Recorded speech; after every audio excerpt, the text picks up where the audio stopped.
Mr. Shirzad, I want to understand from your perspective, the magnitude of the earthquake was not as high as we've seen in some of the other parts of the world, which did cause a lot of devastation, but a 6.0 magnitude earthquake has really turned into a major catastrophe. What exactly are you learning from the ground? Why did this happen? What exactly are experts really saying?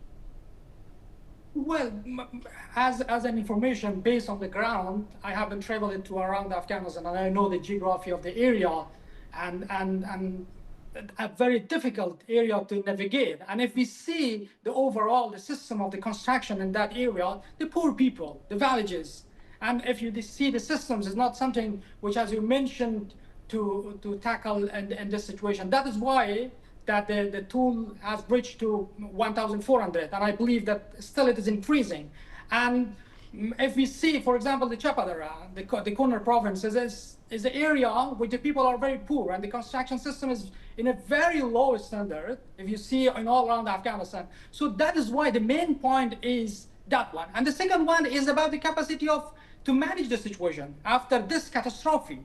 If you don't have something to, for example, to remove the people from under the rebels, so how you can imagine that the death toll cannot be increasing? So that is why if you see side by side, the situation in Afghanistan is something which the catastrophe is increasing, and the people are complaining about the ongoing situation. One of the local sources told me that something which are showing the Taliban regime or some people is just dramatic and just kind of show off, because the reality is not something which we know, as we know from Afghanistan, from the area, and we know the situation, the people, the geography. So that is why the situation is really difficult.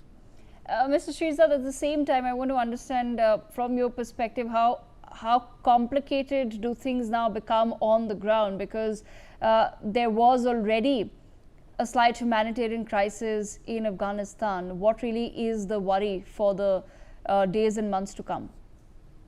Well, if you see an isolated and sanctioned regime in Afghanistan is ruling the people.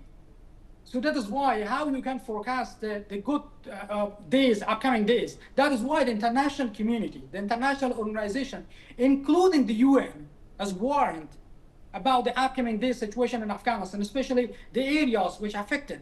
So that is why, regretfully, we can say, if we see the reality on the ground, not something which we see in the media, if we see the situation on the ground and the difficulty and the people are complaining about the situation, so regretfully, we can forecast catastrophe, increasing of catastrophe day by day. And as far as the support from the international community is concerned, how hopeful are you? India has, of course, already sent in the aid, as I've just informed our viewers. The World Food Programme has also sent in the aid. But how hopeful are you that the rest of the international community will also step in? Well, international community, including the Indian people, as always, has helped the Afghanistan people. But if we see the situation on the ground, the management, who will tackle the situation? Who will send these assistance? Who can manage it? The mullah-crasi system in Afghanistan is something that is the reality on the ground. So that is why, for example, the British has pledged £1 million. So who will distribute this money? Who will manage it? The Taliban. And we have the experience of that in the north of Afghanistan. We had that catastrophe in the northern Afghanistan. So that is why, if you see, for example, we had something in the west of Afghanistan too. But still, I'm in touch with lots of the people. The people are living in a very bad situation. So that is why this assistance, which is very generous, and the people of Afghanistan are thankful from all around the world, including the India. But if you see the reality on the ground, it will not reach in the hands of the people. That is why I haven't watched one of the videos. One of the person, which about 5 of children, including also his wife and also his mother, has been killed. And he just pledged, we need to transfer the bodies. We don't need anything else.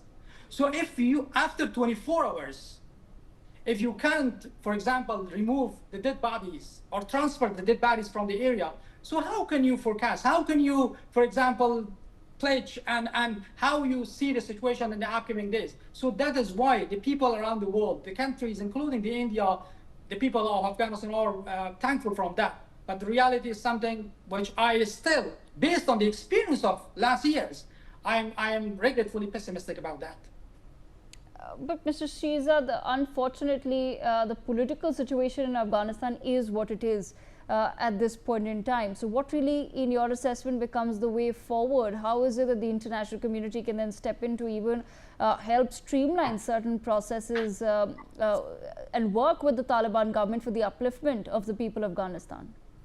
Well, first of all, the Taliban is not government, if you see from the political view, and that is very clear. And so first of all, if we just leave away this situation, the current situation, which it needs, the international community should work with this regime, despite that the Taliban are cruel, as we know. But if we see generally, the international community needs to put more pressure on the Taliban regime, and there will be an internal legitimacy and then international legitimacy of the regime.